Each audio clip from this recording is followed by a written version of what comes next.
تو دوست احباب شکوے کرتے ہیں جی ہمارے کام پورے نہیں ہوتے، اٹک جاتے ہیں، اور پھر وہ کسی کے پاس جاتے ہیں، عملیات والوں کے پاس، تو ان کا تو چونکہ کاروبار ہے، انہوں نے پیسے کمانے ہوتے ہیں، تو وہ سمپل جواب دیتے ہیں جی کسی نے لگتا ہے تمہارا رزق باندھ دیا ہے، کسی نے تمہارا رشتہ باندھ دیا ہے، اور ہم اس کو بلیو کر لیتے ہیں۔ بھئی اللہ کسی کو دینا چاہے تو کون اس کو باندھ سکتا ہے؟ کیوں کسی کو چھوٹا خدا بناتے ہو؟ کوئی کسی کا رزق نہیں باندھ سکتا، کوئی کسی کا رشتہ نہیں باندھ سکتا، ہمارا ایک ہی خدا ہے، اس کے کام کو کوئی روک ہی نہیں سکتا۔ خواہ مخواہ اپنا عقیدہ بھی خراب اور اپنا عمل بھی خراب۔ سیدھی بات ہے کہ نبی علیہ الصلوۃ والسلام نے جو باتیں سکھائیں ان کو کریں، خود بخود عملیات سے جان چھوٹ جائے گی۔ چنانچہ عورتیں اکثر پوچھتی ہیں جی کہ میرا رشتہ اچھا ہو جائے، بیٹے کو جاب مل جائے، بہو کا ویزا رکا ہوا ہے، فلاں کام اٹکا ہوا ہے۔ تو بھئی اٹکے ہوئے کاموں کے لیے عمل نبی علیہ السلام کے مبارک زبان سے ابو داؤد شریف کی روایت ہے۔ نبی علیہ السلام نے فرمایا جو مومن صبح و شام 7 مرتبہ اس دعا کو پڑھے گا، اللہ تعالیٰ اس کے ہر ادھورے کام کو پورا فرما دے گا۔ اور وہ کیا ہے؟ حسبی اللہ لا الہ الا ہو علیہ توکلت وہو رب العرش العظیم۔ بعض لوگوں کو رزق کی تنگی کے بڑے شکوے ہوتے ہیں، اور ان کے دل پہ فاقے کا خوف رہتا ہے، ڈر رہتا ہے، اور فاقے سے بچنے کے لیے وہ سارا دن کاروبار کے پیچھے بھاگتے دوڑتے بھی رہتے ہیں۔ سنیے، ابو نعیم کی روایت ہے، ابن ابی شیبہ نے بھی اس کو لکھا کہ نبی علیہ الصلوۃ والسلام نے ارشاد فرمایا جو شخص اس دعا کو پڑھے گا اللہ اس سے 70 مصیبتیں دور کریں گے، جن میں سب سے چھوٹی مصیبت اس کا فاقہ ہوگا۔ جو شخص اس دعا کو پڑھے اللہ تعالیٰ اس سے 70 مصیبتوں کو دور فرمائیں گے، اور سب سے چھوٹی مصیبت فاقہ ہوگی، اور وہ فقرہ ہے لا حول ولا قوة الا باللہ لا ملجأ ولا منجأ من اللہ الا الیک۔ کئی مرتبہ انسان غمزدہ ہوتا ہے اور سوچتا ہے میں تو اکیلا ہوں، میرا ساتھ دینے والا کوئی نہیں، ماں باپ فوت ہو گئے، کہاں جاؤں، کس کو دل کا غم سناؤں، میرا غم کیسے دور ہو؟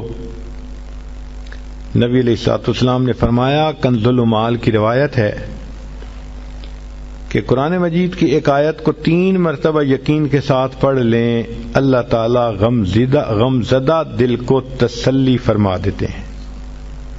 لا الہ الا انت سبحانک انی کنت من الظالمین۔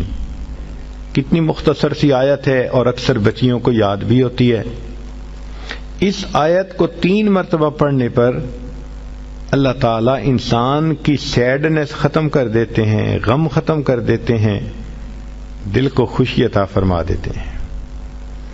کئی لوگوں کو دیکھا کہ بیمار ہوتے ہیں، کبھی ہسپتال کا چکر، کبھی ڈاکٹر کے پیچھے، تو نبی علیہ الصلوۃ والسلام نے ایک حدیث پاک میں فرمایا، اس حدیث کو مسند احمد نے روایت کیا اور طبرانی نے روایت کیا کہ جو شخص فجر کے بعد 3 مرتبہ یہ دعا پڑھ لے اللہ 4 مرضوں سے اس کو نجات عطا فرما دیتے ہیں۔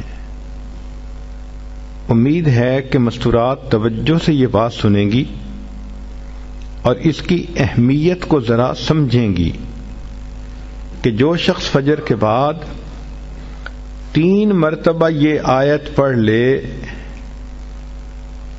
تو اللہ تعالیٰ اس کو 4 بڑے بڑے مرضوں سے بچائیں گے۔ نمبر 1، پاگل پن. اگر کوئی آدمی مینٹلی ان بیلنسڈ ہو، ریٹارڈڈ ہو،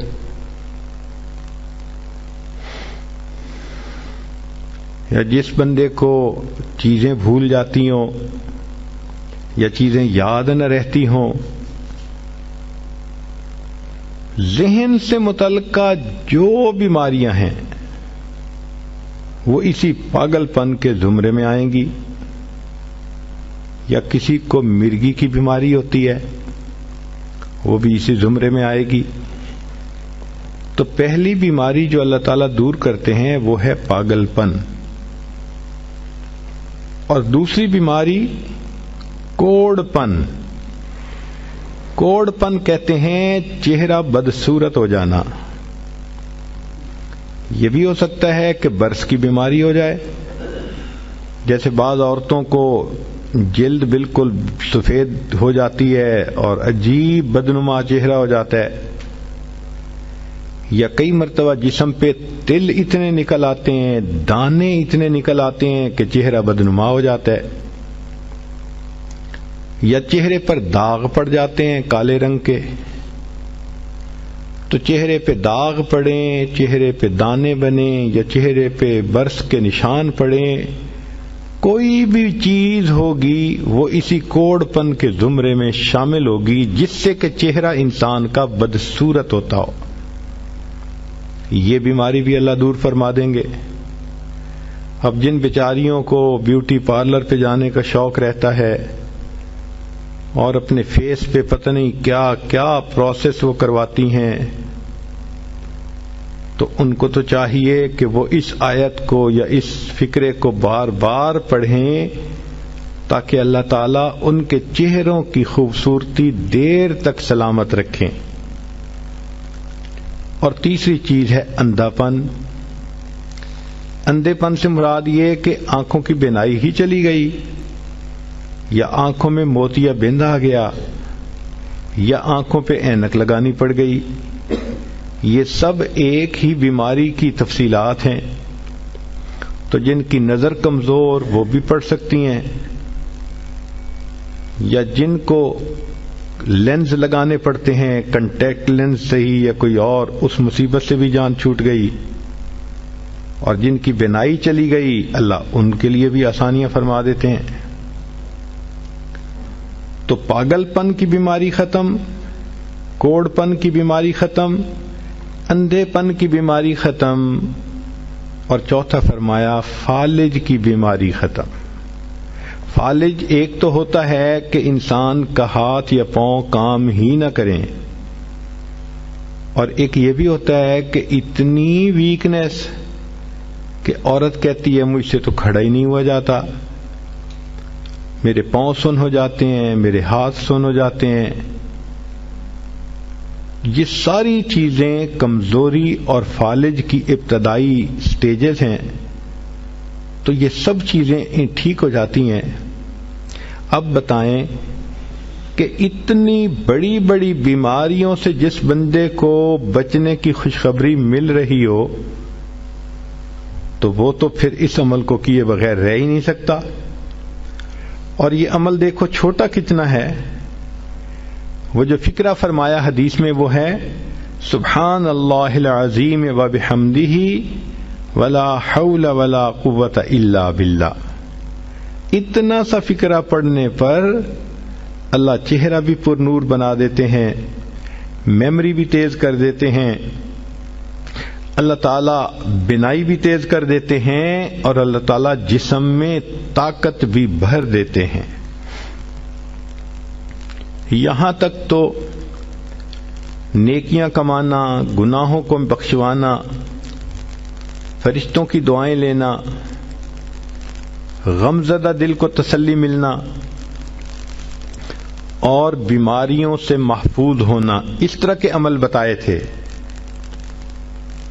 اب ایک عمل سن لیجئے کہ دجال سے محفوظ ہونا. دجال ایک تو بڑا ہوگا نا، جس کو دجال اکبر کہتے ہیں، جو آئے گا اور بندے اس کے پیچھے لگ کر اپنا ایمان خراب کر لیں گے. جو امام مہدی کے آنے پر اور عیسیٰ علیہ السلام کے آنے پر ظاہر ہوگا، ان کے آنے سے پہلے ظاہر ہوگا، اور عیسیٰ علیہ السلام اس کو لد کے مقام پر قتل کر دیں گے. اس فتنے سے نبی علیہ السلام بچنے کی دعائیں فرماتے تھے، صحابہ بھی بہت ڈرتے تھے اس فتنے سے.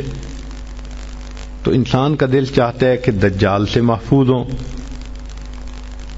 حدیث پاک میں ہے جو شخص جمعہ کے دن سورہ کہف پڑھے تو جمعہ سے جمعہ تک اس کے گناہ معاف، اور اگر وہ روزانہ پہلی 10 اور آخری 10 آیتیں پڑھ لے اللہ اس کو دجال سے محفوظ فرمائیں گے. تو اس عمل کو کرنے سے ایک تو دجال سے محفوظ ہو گئے، اور دوسری بات اور بھی سن لیجئے کہ دجال دجل سے بنا.